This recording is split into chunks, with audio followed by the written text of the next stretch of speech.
Assalomu alaykum o'rtoqli qarindoshlar. Muhammad Yusuf to'g'riliq gap bo'pti.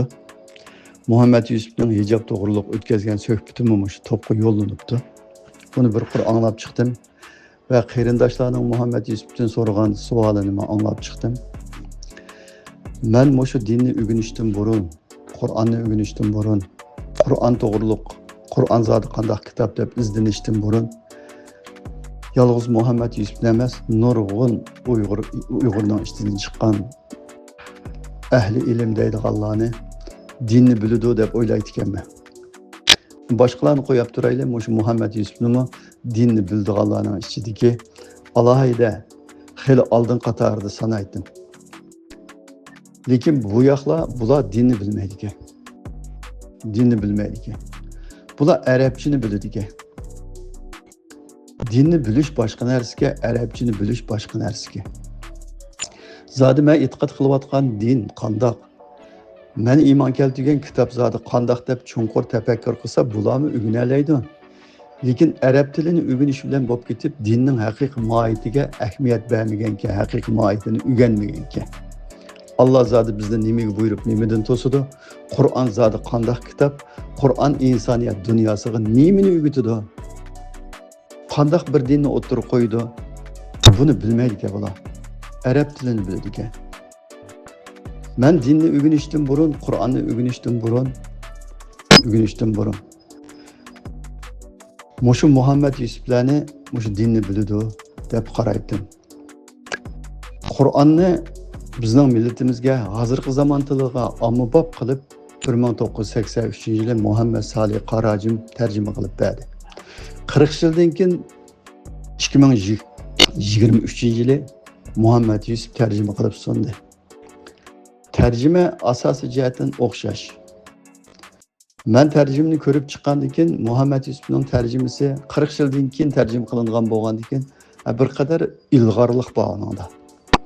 Ilg'orlik bo'lganlik uchun Muhammad Yusufning tarjima Qur'onini men o'qishga, boshqalarga o'qib, o'sha millatga sunishiga tavsiya qilgan. Şu tavsiya qilayotgan mezgillarimizda Muhammad Yusuf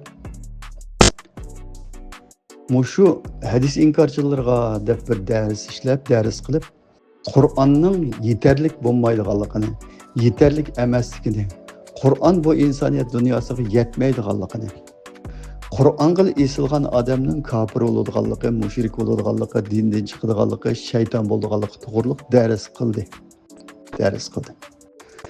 Şunun bilan buning darsini anglagandan keyin men Qur'onga bir qarab o'zining tarjimasini boshqadan ko'rish to'g'ri keldi.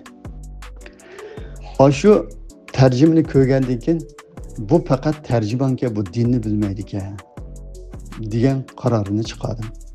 Shundoq bir o'yga keldim. Shu tarjima qilgan kitobga qarab yiqinglar. Shu Qur'on qarab yiqinglar. Sura Furqonning 25-oyatidan tortib 31-oyatigacha Qur'onni o'ziga yetarli ko'rmagan odamlarning qiyomat kuni qaysi kuniga qoldiganligini Alloh so'zlaydi. Muhammad Yusuf shunday chiroyli tarjima qilgan. Hech qanday xatolik yo'q tarjimasida. O'ziga yetarli ko'rmagan odamning qiyomat kuni qanday holga tushadiganligi, qanday savol so'roqlarga qoldiganligi, qanday javobgarlik qoldiganligi to'g'riliq shu oyatlar isbotlab turibdi. Sura Zuhrufning 43-oyati qiyomat kuni sizlarni mushu Qur'on bilan so'raymiz. Mushu Qur'ondan sizlar javobgar degan oyatni shunda chiroyli tarjima qilganlik, o'xshash tarjima qilganlik. Sura Ankabutning 50-51-oyati mushu tilovat qilinib turgan kitob sizlarga kifoya qilmadimi? Sizlarga yetarli emasmi degan oyat bor. Sura Furqonning 52-oyatida ey Muhammad alayhissalom, sen mushu Qur'on bilan yo'lga chiqsang, mushu Qur'onga mustahkam ezilsang, sana hech kim tankilanmaydi, ya'ni din da'vosi qiladiganlarning hech qaysi sana tankilanmaydi degan oyat bor. Mushu oyatlarning hammani Muhammad Yusuf mushu peti shunda chiroyli Qur'onning hargiz o'zgartib o'tmay, nihoyat yaxshi tushunishli qilib tarjima qilgan. O'zi mana mushu oyatlarni mushundaq tarjima qilib qo'yib turib, millatni o'rgansin deb, bu dinni bilsin deb tarjima qilib, Allah razı olsun deymiz tirishchanligiga, millatga sungan shu qilgan xizmat uchun şu neticelerge bir netice millet muşundan bir netice kazansın, bir dinni bilsin, ügensin dep milletke muşun sunganlık üçün Allah razı olsun deymiz. Lekin çö dese Allah razı bulamdı, bulmamdı emdi. Bunu Allah'ın özüge taşlap koymiz.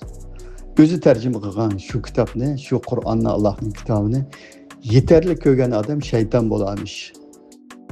Yeterli kögen adam dinden çıkarmış.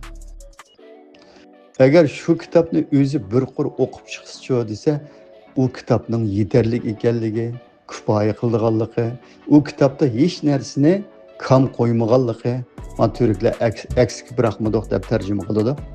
Hech narsani kam qo'ymaganligi, to'liq yetkizganligi, şu kitapga mustahkam isilgan insonning nijotlik topadiganligi, haqiqiy mo'min bo'ldiganligi to'g'riliq nurg'un oyatlarni tarjima qilgan. Lekin o'zi tarjima qilib yuqorida deganimdek o'zi chiqib bu kitobni yetarli ko'rgan odamning shayton bo'lganligini so'zlagan. Mushu kitobni yetarli ko'rgan odam shayton bo'lsa, hattoki navzubillah payg'ambarlardan tortib hamma odamni shayton qilib etgan bo'ladi bular. Shayton qilib etgan bo'ldi. Payg'ambarlar mushu kitobni o'ziga yetarli ko'rgan. İmanını ve İslam'ını peygamberler mushu kitaptan öğrengen, Kur'an'dan öğrengen. Sana biz bu Kur'an'ı nazil kılıştın burun. İmanını ve İslam'ını bilmeydin diye ayet var. İmanını, İslam'ını, hakiki dinini Muhammed Aleyhisselam mushu Allah'ın vehisinden ahirki vehiy mushu Kur'an'dan öğrengen. Muhammed Aleyhisselam sahabalarını mushu Kur'an'a mustahkem isilishga buyurgan. Nurg'un oyat mushu Qur'onga mustahkam esilishga buyuribdi turibdi. Muhammed Aleyhisselam demişki mushu Qur'onga mustahkam esilinglar deydi desa, Qur'ondagi vahiy menga mustahkam esil. Muhammed Aleyhisselam bular mushu Qur'onga mustahkam esilsin deb Allah shunga chaqirib turgan ekan, Muhammed Aleyhisselam unga chaqirdi. Ayşe radhiyallohu anhadan rivoyat qilingan bir hadisni so'zlab qo'yaylik. Hadis qatmadan deb qolmasin. Ayşe radhiyallohu anhadan birleri berib Muhammed Aleyhisselam'ın hayatını sorgan çağda sizler Kur'an okumamsızlar deb sorgan. Kur'an okumamsızlar degan. Aşı Kur'an'ı okusanlar Muhammed Aleyhisselam'ın hayatı şu degan. Muhammed Aleyhisselam'ın hayatı aşı Kur'an. Bir adam aşı Kur'an'a mustahkem esilse mümin buludu. Eğer şeytan buludu deydigan adam Allah'ın kitabına karşı çıkan, peygamberlerinin sözlerini inkar kılgan, peygamberge karşı çıkan, peygamberinin dinini yetersiz ko'rgan ve bütün tarihte şu Kur'an'a ergeçken adamların hemini Allah'ın vehiyisini yetersiz ko'rgan mahlukka aylanıdı şu adamlar. Eğer şu kitabını yetersiz deb qarasa, demek gapning o'ziga kelsak, Muhammed Yusuf Kur'an'ı dinni bilmeydi. Kur'an'ı to'liq tercüme qilgan, yaxshi tercüme qilgan, faqat bir tercüman. Dinni bilmeydi. Shuning uchun bugünkidek milletning ichida talash tortish intayin ko'p bo'lgan chog'da cho'disa, hijob to'g'riliqmi, 4 ig'iz chiroyli shu Qur'on bilan o'tirg'i chiqib, hijobni bu milletga tushundiranmay.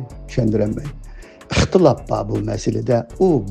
Oy milletning dunyodagi insonning ixtilofi bilan nima chatqimiz bor bizniki? Eğer biz din demangaman deydigan işimiz bo'lsa, Qur'on bu yerda ixtilof qilinglar, bir narsaga necha xil qarashlarda qaranglar dedimi? Din degan o insoniyat dunyosidagi boshqa talash tortish o'xshamaydi. Alloh bilan insonning o'tirisidagi bir e'tiqod bilan munosabatlik, ham bu dunyolik bilan ham oxiratlik bilan munosabatlik narsa. Mana mushundaq narsalarni ixtilofli masala, olimlarning orasida ixtilof bor. Anda qaraydi, manda qaraydi deb tashlab qo'yib, mo'min bo'lg'ini bo'lmaydi. Anda qaraydi, manda qaraydi deb insoniyat dunyosini to'g'ri bir dinga yetakligini bo'lmaydi. Qur'on qanday qaraydigan bo'lsa, shunda qaraymiz. Shuning uchun cho'zsa bular dinni bilmaydi.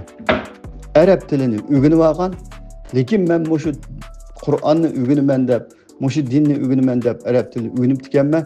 Zot bu din qanday narsa deb bu temada haqiqiy to'xtalib, haqiqiy iznib vaqt sarf qilib bu dinga qanday amal qilishni va qanday chaqirishni o'rgangan emas, dinni bilmaydi.